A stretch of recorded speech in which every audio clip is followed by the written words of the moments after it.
आषाढी वारी निमित्ताने आळंदी आणि देहू हे दोन ठिकाणी आपण चोख बंदोबस्त ठेवलेला आहे आणि जवळपास 6 DCP 15 ACP 450 अधिकारी 3,500 आपले पोलीसचे स्टाफ 600 होमगार्ड 3 SRP कंपनी ते सगळे आपण लावलेलं आहे। आपला ट्रस्टबरोबर आणि बाकी जेवढे स्टेक होल्डर्स आहेत त्यांच्याबरोबर आपला डिस्कशन कंटिन्युअस सतत आपला डायलॉग चालू आहे आणि त्यांच्याशी संपर्कात राहून आपण सगळे अत्यंत चांगल्या रीतीने सगळे बंदोबस्त नियोजन केलेलं आहे आणि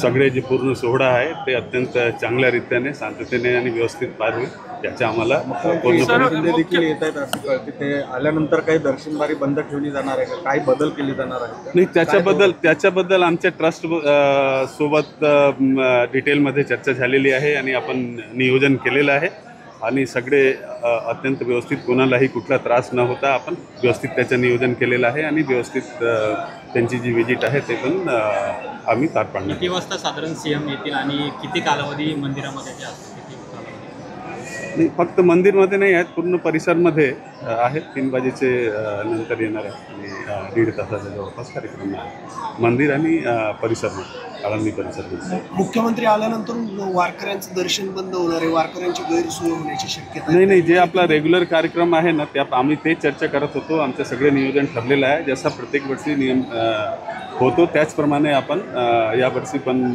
सगळे जी परंपरा आहे ते तसेच चालू राहणार। कुठलाही काही याच्यामध्ये कोणालाही काही व्यवधान होणार नाही, वारकऱ्यांना काही व्यवधान होणार नाही, कोणालाही काही व्यवधान होणार नाही आणि एकदम अत्यंत आमचं नियोजन व्यवस्थित झालेलं आहे। आम्ही ते चर्चा करत होतो, आपण पाहिलं तर सगळे स्टेक होल्डरबरोबर ट्रस्टबरोबर आपली चर्चा डिटेलमध्ये झाली आणि आपण व्यवस्थित नियोजन केलेलं आहे, व्यवस्थित पार पडलं। गेल्या वेळेस वारीच्या वेळेस खरं तर प्रकार घडला होता, वारकऱ्यांनी पोलिसांमध्ये थोडेसे चकमक झाली होती। यावेळेस तसा प्रकार घडू नये यासाठी काही व्यवस्था केलेली आहे का?